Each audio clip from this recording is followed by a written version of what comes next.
Historia del gran profeta Elías, un hombre poderoso en Dios, pero que también tiene sus páginas grises, tiene sus momentos de dificultad, y doy gracias a Dios que Él nunca oculta las partes más oscuras de sus grandes hombres y mujeres de fe, y bueno, Elías tuvo también sus episodios oscuros, y vamos a analizar uno de ellos para aprender cosas también muy importantes en nuestra vida. Así que Primera de Reyes, capítulo 19, lo vamos a leer juntos, los primeros 18 versículos, y luego iré desglosando poco a poco para ir tomando forma el sermón.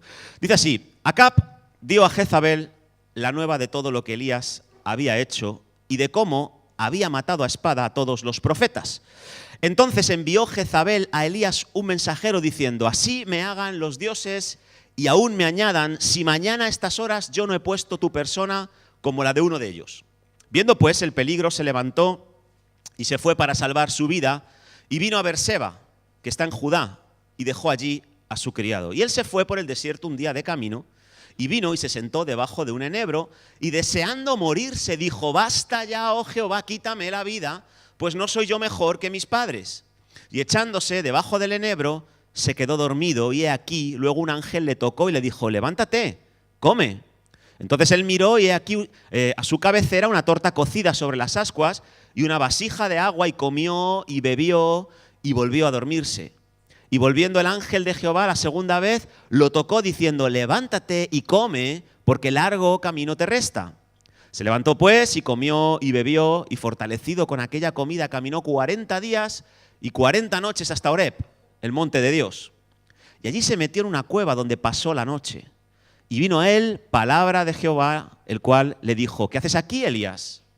Él respondió: he sentido un vivo celo por Jehová, Dios de los ejércitos, porque los hijos de Israel han dejado tu pacto, han derribado tus altares y han matado a espada a tus profetas, y solo yo he quedado y me buscan para quitarme la vida. Él le dijo: sal fuera y ponte en el monte delante de Jehová. Y aquí Jehová que pasaba, y un grande y poderoso viento que rompía los montes y quebraba las peñas delante de Jehová, pero Jehová no estaba en el viento. Y tras el viento un terremoto, pero Jehová no estaba tampoco en el terremoto. Y tras el terremoto un fuego, pero Jehová no estaba en el fuego. Y tras el fuego un silbo apacible y delicado. Y cuando lo oyó Elías, cubrió su rostro con su manto, y salió y se puso a la puerta de la cueva. Y aquí vino a él una voz diciendo: ¿qué haces aquí, Elías? Él respondió: he sentido un vivo celo por Jehová, Dios de los ejércitos, porque los hijos de Israel han dejado tu pacto, han derribado tus altares y han matado a espada a tus profetas, y solo yo he quedado y me buscan para quitarme la vida. Y le dijo Jehová: ve, vuélvete por tu camino, por el desierto de Damasco, y llegarás y ungirás a Hazael por rey de Siria, a Jehú, hijo de Nimsi, ungirás por rey sobre Israel, y a Eliseo, hijo de Safat, de Abel Meola, ungirás para que sea profeta en tu lugar. Y el que escapare de la espada de Hazael, Jehú lo matará, y el que escapare de la espada de Jehú, Eliseo lo matará. Y yo haré que queden en Israel 7000, cuyas rodillas no se doblaron ante Baal, y cuyas bocas no lo besaron. Pues vamos a orar y a pedirle al Señor que nos dé entendimiento. Señor, gracias. Gracias por reunirnos aquí juntos en este domingo, Señor. Y queremos estar más abiertos aún de lo que hemos venido para recibir tu palabra. Queremos entendimiento de este texto. Queremos que realmente nos desafíes en lo personal y que nos dirijas de una manera sobrenatural mientras estamos escuchando tu palabra. En el nombre de Jesús te lo pido. Amén. Amén. Pues como digo, Elías, un hombre poderoso, un profeta de Dios increíble, con también sombras y debilidades como las que vamos a analizar hoy. Pero para iniciar esta predicación, este sermón que quiero compartir con vosotros, me gustaría detenerme en el versículo 1, en lo que tiene que ver con el rey de Israel en aquella época, llamado Acab, y su mujer. Una conversación que ellos tienen al inicio de esta historia y que me gustaría que la pudiéramos desarrollar. Dice que Acab le dio unas noticias a Jezabel, su esposa, relacionadas con lo que Elías acababa de hacer. ¿Qué le contó exactamente Acab a Jezabel? Pues te lo voy a decir yo. Lo que le dijo Acab a Jezabel es que Elías, después de 3 años y medio desaparecido, 3 años y medio en el que Israel estaba en una sequía tremenda, una crisis absolutamente caótica en la que faltaban alimentos, faltaban un montón de cosas, gente moría, animales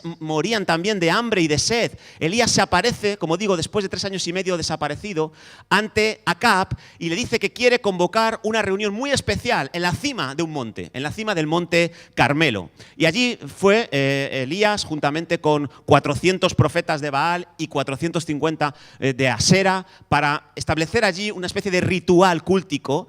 Y se retaron mutuamente Elías y estos profetas y dijeron, vamos a orar cada uno a nuestro Dios y el Dios que responda por fuego, ese será el verdadero Dios al que el pueblo de Israel debería seguir. Y ya conocéis muchos la historia. Los 450 profetas de Baal y los 400 profetas de Asera empezaron a invocar a sus dioses, se empezaron a clamar, a hacer unos bailecitos alrededor de los altares que habían establecido y no había respuesta y pasaban los minutos, pasaban las horas y tampoco había respuesta y ellos quisieron hacerlo mejor y se rasgaron las partes de su cuerpo para, no sé, impresionar a sus dioses, no lo sé. Y ya llegó un momento en que era evidente que ahí no iba a pasar nada. Y Elías estaba allí esperando, quizás un poco burlándose de ellos, y de pronto dijo, bueno, me toca a mí. Y ahora Elías prepara su altar para su ofrenda a Jehová, el Dios de Israel, y con una simple y llana oración provoca que del cielo descienda fuego, que consume el sacrificio que había sobre el altar, que consume el agua que había alrededor del altar. Bueno, ya conocéis la historia, algo sorprendente que provocó una reacción inmediata en el pueblo que estaba observando eso. Provocó que el pueblo se apostrara, se arrodillara y dijera con sus labios, Jehová es Dios.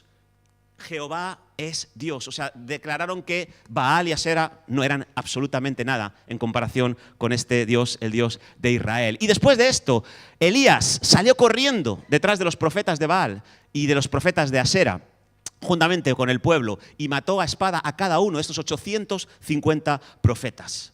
Después de matar a estos profetas, Elías dijo, ahora voy a orar para que regrese la lluvia.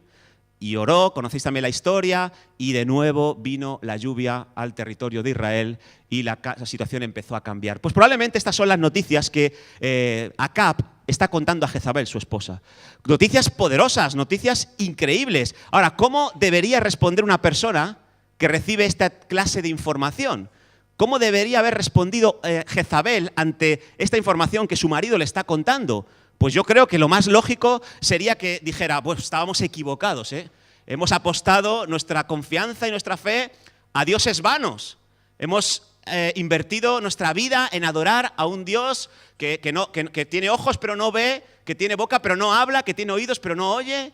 Y sin embargo el verdadero Dios es Jehová, el Dios de Israel. Estábamos confundidos, tenemos que pedir perdón, tenemos que hacer restitución, tenemos que ayudar al pueblo a que se vuelva a este Dios, el Dios de Israel. Y tenemos que empezar a quitar los altares de Baal, las imágenes de Asera. Yo creo que esa sería la respuesta más lógica, pero esa no fue la respuesta que se suscitó después de estas noticias que Acab le estaba contando a su esposa. Dice el versículo 2 que envió Jezabel a Elías un mensajero. Y le mandó un mensajero ¿para qué? Para notificarle que se iba a vengar de él, que le iba a matar.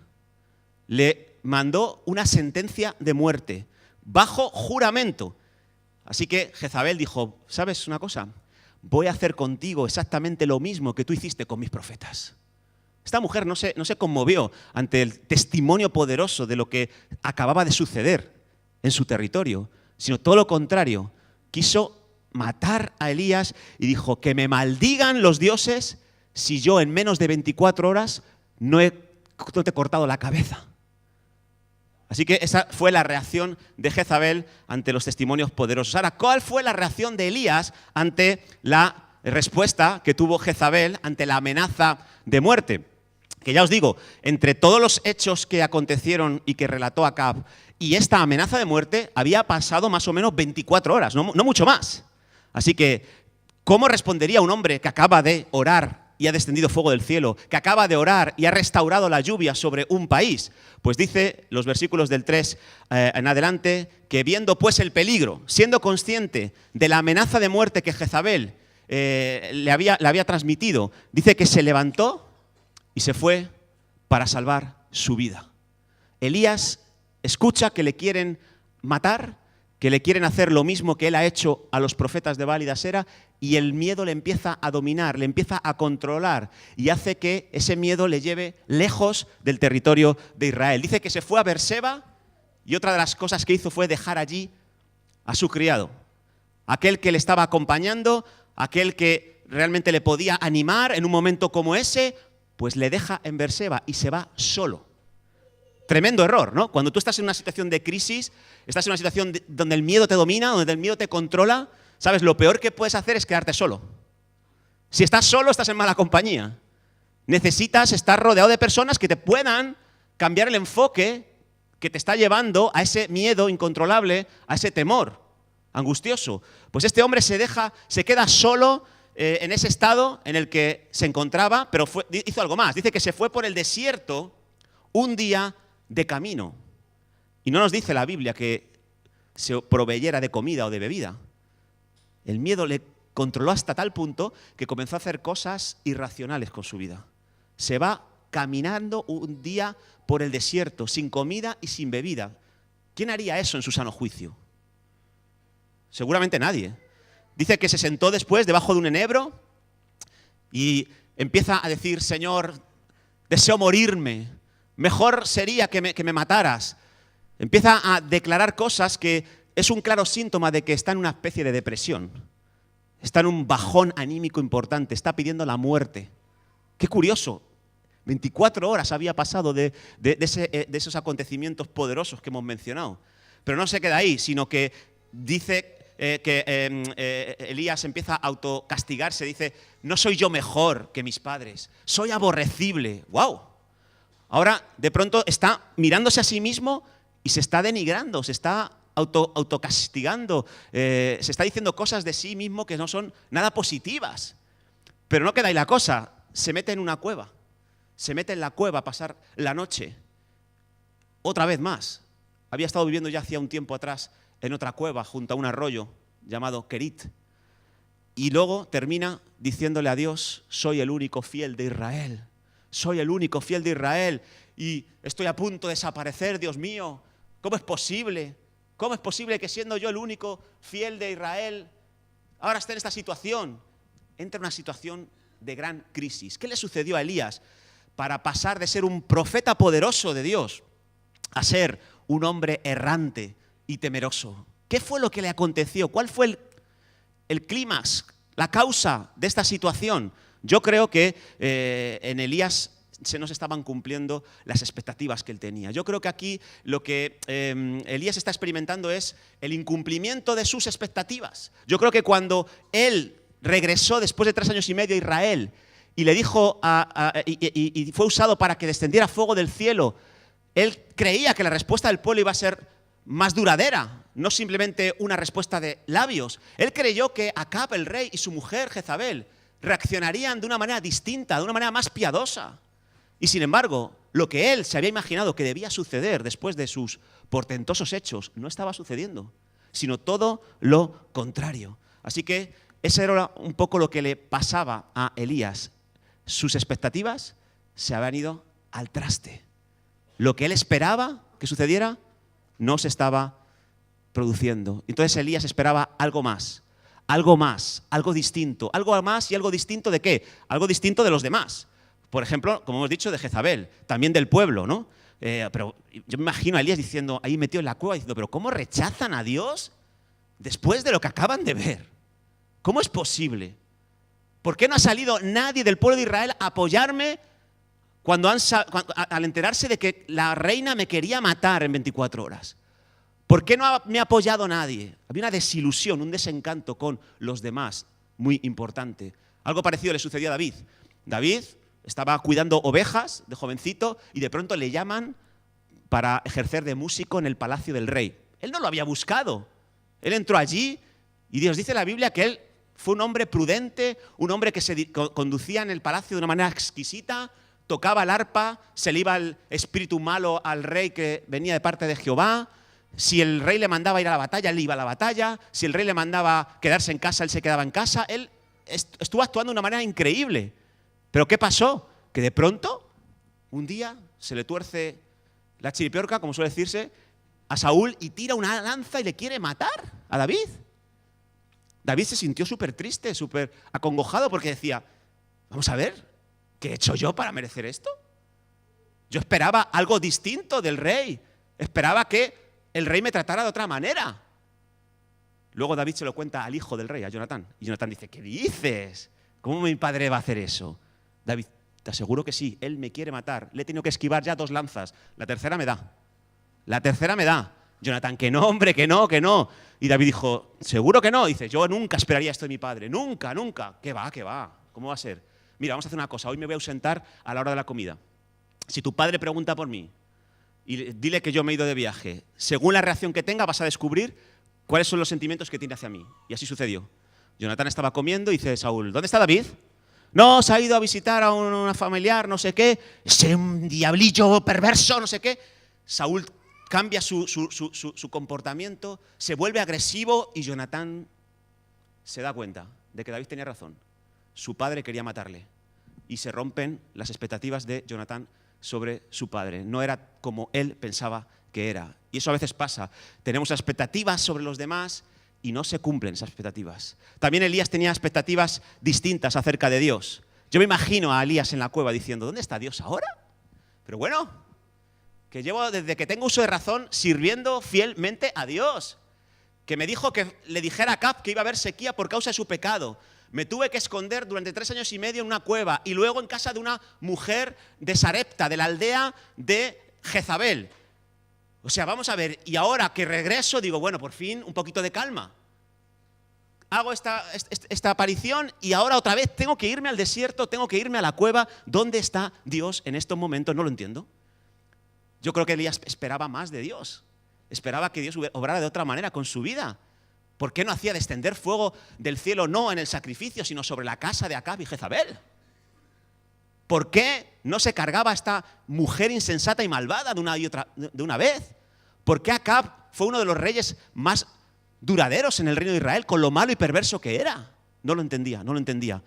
¿Por qué, Dios? ¿Por qué?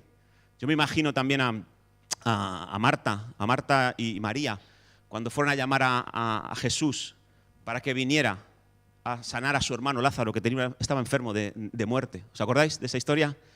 Y Jesús, adrede, a propósito, retrasa su visita a Marta y a María 3 días. Y en ese lapso de tiempo muere Lázaro. Cuando se escucha que Jesús está llegando, aparece Marta corriendo y luego María después, y las dos lo primero que le dicen es, si hubieras estado aquí, mi hermano no hubiera muerto. ¿Dónde estabas?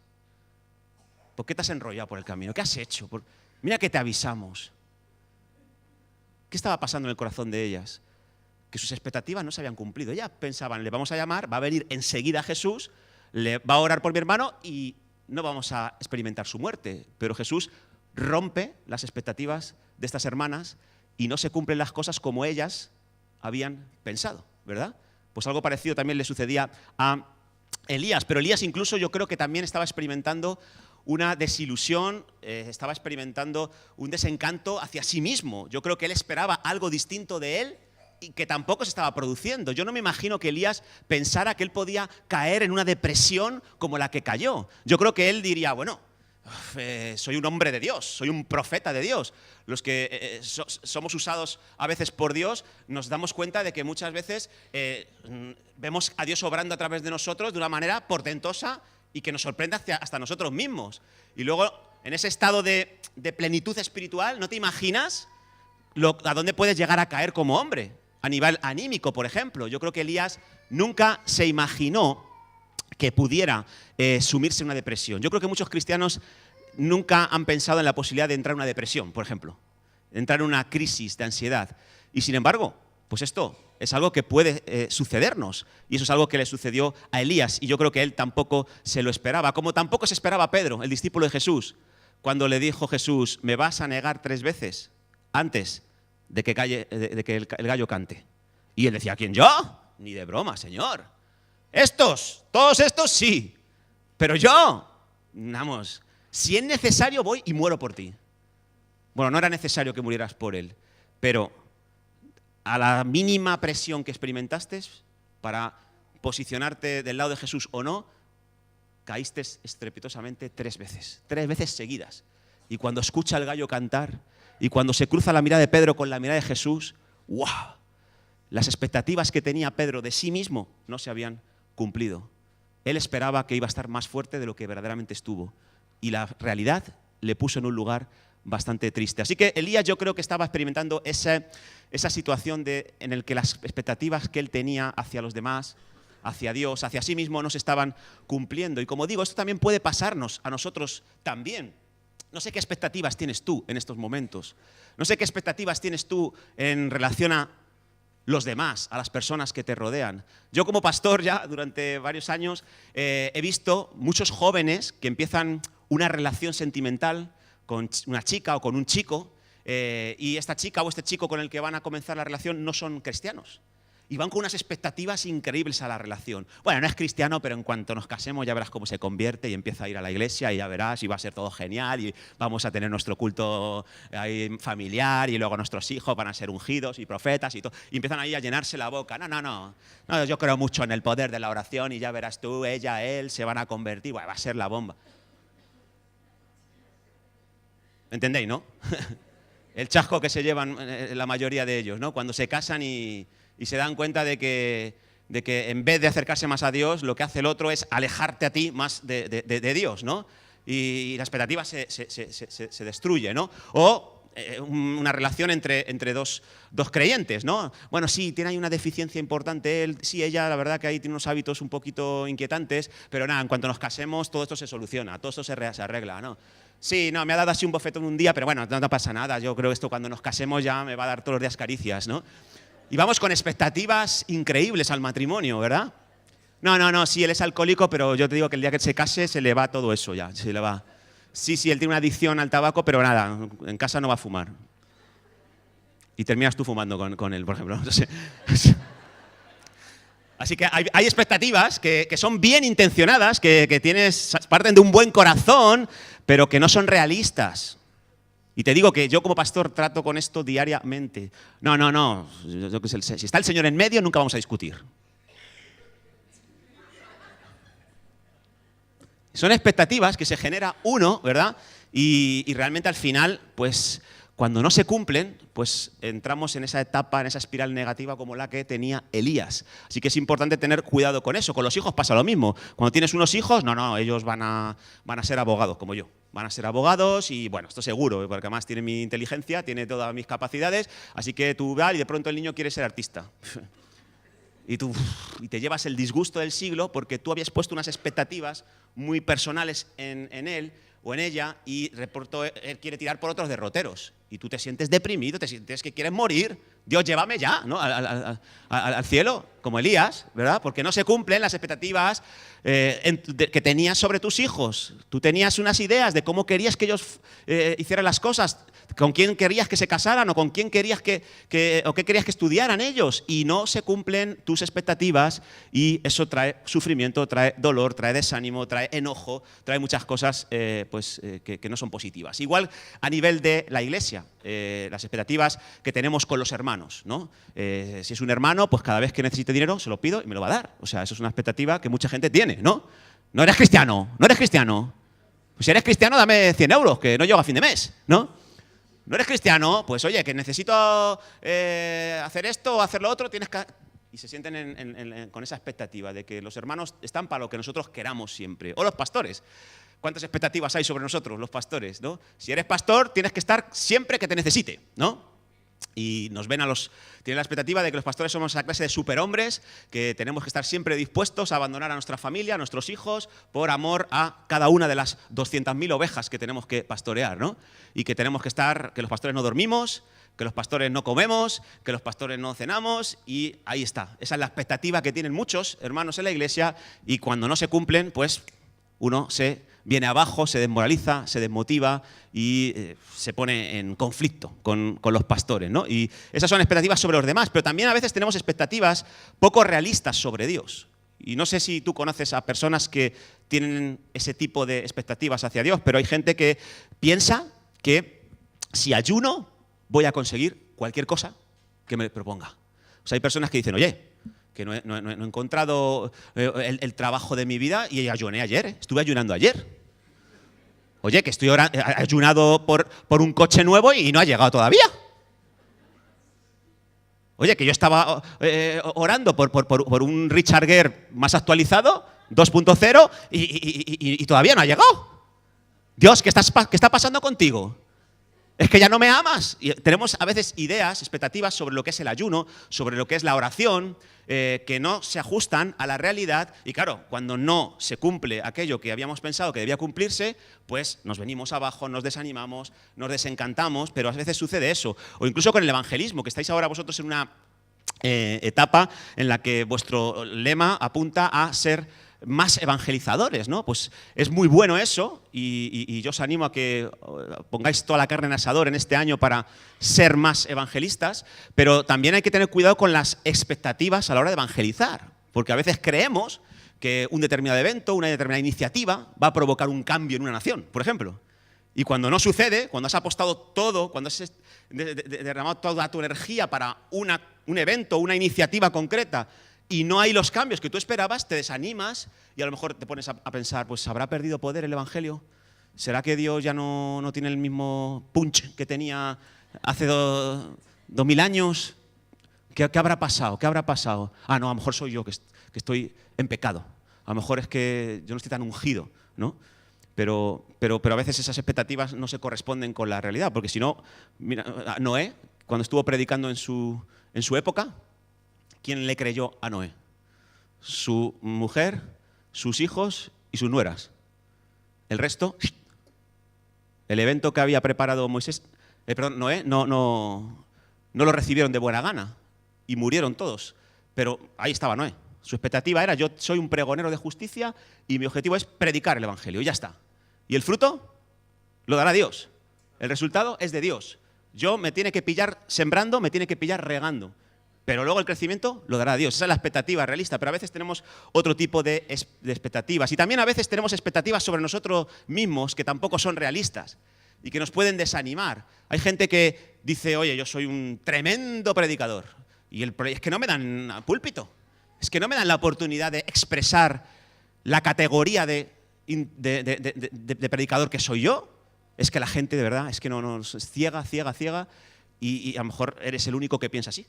Que la gente que te ha escuchado, pues a lo mejor no piensa que tengas ese don como predicador. Y no hablemos de los músicos, ¿no? Hay músicos que piensan que son la bomba y que cuando ellos cantan, pues que todo el mundo está como en el cielo, ¿no? Adorando a Dios. Pero a lo mejor no tienes esa capacidad que tú crees tener acerca de ti. Pero no estamos abiertos a que nos digan lo que realmente podemos hacer y lo que no podemos hacer. Y entonces tenemos una expectativa demasiado elevada sobre nuestras capacidades. Así que necesitamos detectar esas falsas expectativas, porque cuanto más falsas expectativas tengamos, pues más propensos vamos a ser al desánimo, a la frustración, al enojo, y más heridas vamos a tener en nuestro interior. Así que necesitamos ser realistas con lo que podemos esperar y lo que no podemos esperar de los demás, con lo que podemos esperar y con lo que no podemos esperar de Dios, y con lo que podemos esperar y lo que no podemos esperar de nosotros mismos. Necesitamos detectar cuáles son nuestras expectativas para ver si son reales o son falsas. Y eso es lo que hace Dios con Elías. En el pasaje que hemos leído, Elías es confrontado por Dios para poner a prueba el tipo de expectativas que él tenía. ¿Y cómo lo trata Dios? Pues lo trata de distintas maneras. La primera, para mí, la veo en los primeros versículos, en el versículo 5, cuando después de un día de camino por el desierto se queda dormido, exhausto, y Dios envía un ángel que le toca, le da una comida y logra fortalecerle, y lo hace hasta en 3 ocasiones. Para mí eso se llama compasión. Compasión. Yo creo que Dios ve lo humano de Elías, y ya nos lo dice Santiago, que Elías era un hombre sujeto a pasiones igual que nosotros, y Elías tenía sus momentos de bajón, y Dios lo entiende. Dios sabe que nosotros somos polvo y que necesitamos la comprensión, la misericordia de Dios. Y Dios sabe que a veces nos hemos metido en un hoyo, en un pozo, porque hemos creído cosas que no debíamos haber creído. Hemos sido insensatos en alguna medida. Y Dios no nos viene castigando en primer lugar, sino que muestra compasión, envía fuerza a través de factores externos. En este caso un ángel le alimenta, le fortalece, le levanta de la situación en la que está. Y lo segundo que le dice, después de eso, le da unas palabras a Elías y le dice: ponte delante de mí en el monte de Horeb. Ven, sube al monte, quiero hablar contigo. Así que este es un segundo paso muy interesante a la hora de calibrar qué tipo de expectativas tenemos nosotros. Dios te fortalece, Dios te levanta después del choque que acabas de tener, porque no se han cumplido tus expectativas. Y lo segundo que Dios dice: ven, sube al monte, habla conmigo, habla conmigo. Y esto me parece un paso súper importante. Necesitamos comunicarnos con Dios para saber qué tipo de expectativas tenemos que tener ante los desafíos de la vida. Dios dice: sube al monte. ¿Quieres saber si tus expectativas son realistas? Sube al monte, habla conmigo, habla conmigo. Y empieza a hablar con Él. Hablábamos antes de la lección de una pareja. Vale, tú quieres saber si la expectativa que tienes de futuro en esa relación es positiva o no. Habla con Dios, háblale de Él, háblale de ella. Dile lo que sientes, dile la necesidad que tienes de compañía, dile la necesidad que tienes de amar y de ser amado. Díselo, habla con Él. Y mientras tú hablas con Dios acerca de ese tema, ¿sabes? Sucede un milagro maravilloso, que es que Dios empieza a ajustar tu corazón, empieza a encauzar tus anhelos, tus deseos, tus intenciones. Y tú hablas y hablas y hablas y empiezas hablando de una manera, pero terminas hablando de la manera correcta. Terminas pidiendo conforme a su voluntad. Terminas buscando lo que Dios quiere que busques. Y eso sucede cuando nos subimos al monte y hablamos con Dios. ¿Qué expectativas tienes acerca de ti en cuanto a tu futuro laboral? Habla con Dios, sube al monte. No tomes decisiones todavía. Espera. Habla con Dios. Dile: me gustaría ser un gran empresario, me gustaría montar una empresa, ser mi propio jefe, Habla con Dios. Dile todo lo que hay en tu corazón, no te cortes en nada. De verdad, que Dios no se va a impresionar ni se va a abrumar por nada que le digas, pero háblaselo con todo lujo de detalles. Y mientras hablas, se produce el milagro en el que Dios coge tu corazón y lo encauza de la manera adecuada. Y a lo mejor entiendes que sí, tener una empresa está bien, pero me conviene a mí más trabajar por cuenta ajena. Me conviene más a mí, pues, estar al servicio de un jefe. Y a lo mejor lo entiendes cuando estás hablando y lo aceptas. Y esa expectativa es la realista para ti y no la otra que tenías en tu corazón. Háblale a Dios de las personas que están a tu alrededor, de tus amigos. A lo mejor a veces tienes una expectativa con un amigo que es demasiado exagerada. Y claro, ante esa expectativa es inevitable que te vayan a fallar los amigos. Pero habla con Dios, habla a Dios de esa amistad que tienes tan extraordinaria. Háblale de ese amigo, de esa amiga que te hace tanto bien. Habla con Dios de ello. A lo mejor Dios te regula y te ayuda a situar esa relación en el punto correcto, en el punto saludable. Porque a lo mejor tu expectativa estaba basada en una necesidad de apego extraordinaria. A lo mejor tú estás siendo demasiado dependiente emocionalmente hablando y no lo estás viendo. Y eso te va a llevar a que la gente se aleje de ti y no lo estás viendo. Pero cuando hablas con Dios, Dios te revela lo que hay en tu corazón. Dios revela lo que hay ahí. Y Dios empieza a ayudarte, a guiarte para que no tengas que sufrir en exceso, para que no tengas que darte un coscorrón innecesario. Así que háblale a Dios de tus expectativas y Él va a afirmar tu corazón en la dirección correcta. Y no vas a vivir de falsas expectativas, porque eso es algo tremendo. Cuando ves a gente hablando de cosas que desea en Dios o que desea de los demás o que desea de sí mismo y tú le escuchas y dices: este se va a pegar un trastazo. No es realista. Está hablando de algo que no lo va a conseguir jamás, pero tú te callas. Yo no le voy a estorbar, yo no le voy a arruinar a él sus sueños y sus planes. Pero es necesario que Dios sí que nos ayude a ser realistas en lo que esperamos que nos suceda. Y lo último que sucede: Dios tiene compasión de Elías ante su falta de atino a la hora de esperar cosas. Le dice que suba al monte, que hablen juntos, y luego ahora sí, en ese estado, Dios corrige cada una de las falsas expectativas que Elías tenía. Por ejemplo, la expectativa sobre los demás. ¿Sabes lo que pensaba Elías de los demás? Que no había ningún fiel. que era el único fiel y que todo el mundo era un impío, que todo el mundo todas las personas de Israel no eran espirituales. Solo él había quedado, solo él era el único que estaba firme delante de Dios. ¿Sabe lo que le dice Dios? Dice, yo tengo en Israel 7.000 cuyas rodillas no se doblaron ante Baal y cuyas bocas no lo besaron. Vaya revelación que recibe aquí Elías. Y como dicen los jóvenes, vaya chasco que se lleva Elías. Se creía el único. Se creía el único que oraba. El único que leía la Biblia. El único que alababa. El único que ofrendaba. El único que diezmaba. El único. Y Dios dice, ¿qué?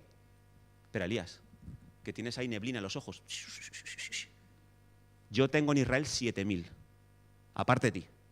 7.000 que no han doblado sus rodillas ante Baal. 7.000 cuyas bocas no han besado a las imágenes de Asera. Qué bueno es cuando Dios nos regula, ¿no? Cuando me ha pasado tantas veces que yo he dicho, Señor, es que esta persona, cabezón, no sé qué, no sé cuánto, y de pronto Dios me dice, esta persona es más humilde que tú. ¿De verdad, Señor? El cabezón eres tú. De hecho, en todo este grupo grande, el único cabezón eres tú, aquí. ¡Wow! Pero qué bueno que Dios te saque de esa necedad, de esa situación, ¿no? Pero no se queda solamente ahí. También hemos dicho que Elías tenía expectativas sobre Dios que no se estaban cumpliendo y Dios dice, ven, sal de la cueva. Y suceden unos acontecimientos increíbles. Dice que viene un grande y poderoso viento que rompía los montes, pero allí no estaba Dios.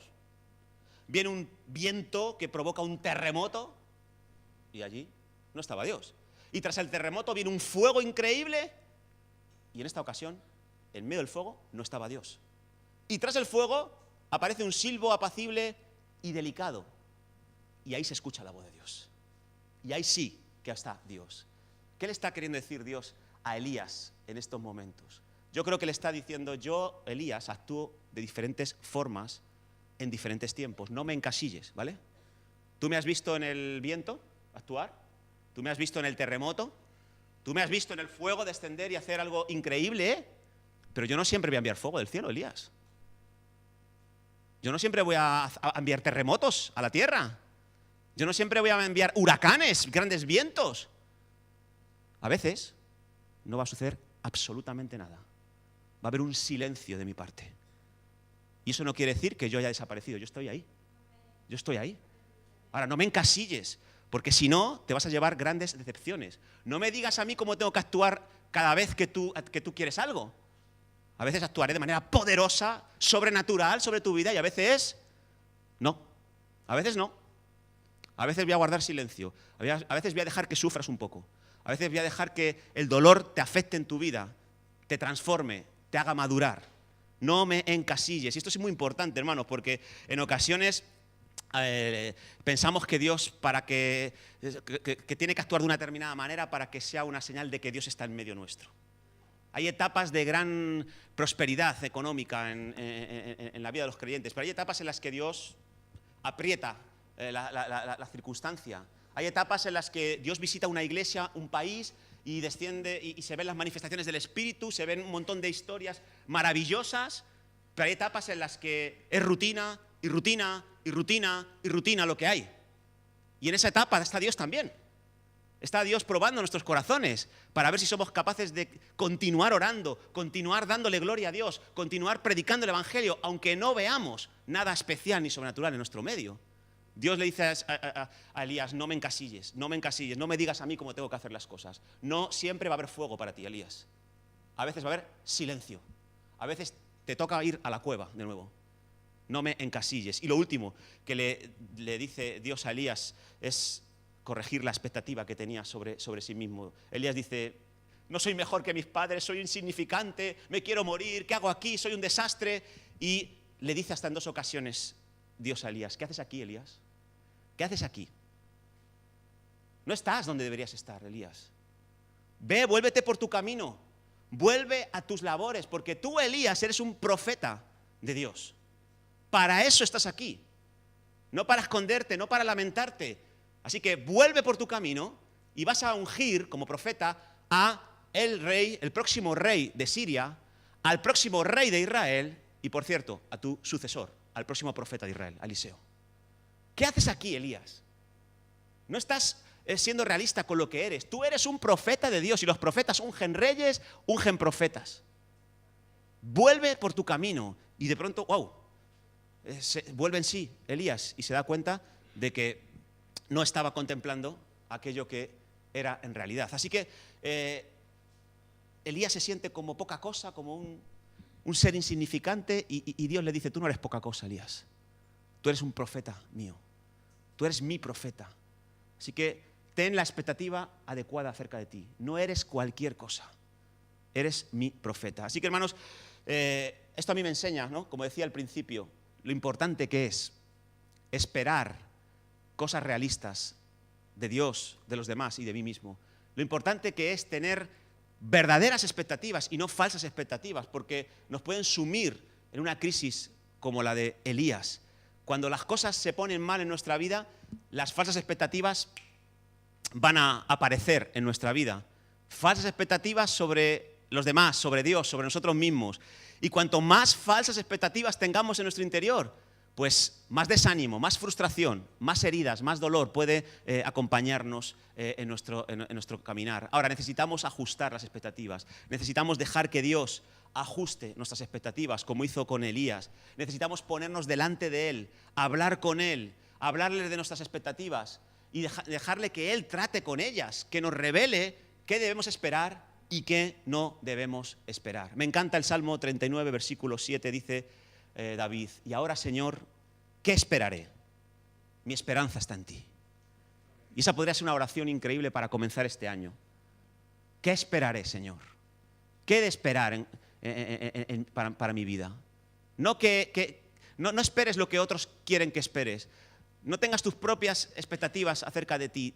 Coge las expectativas de Dios y di como el rey David, esperaré lo que tú me digas que debo esperar, Señor. Y solo eso, y solo eso.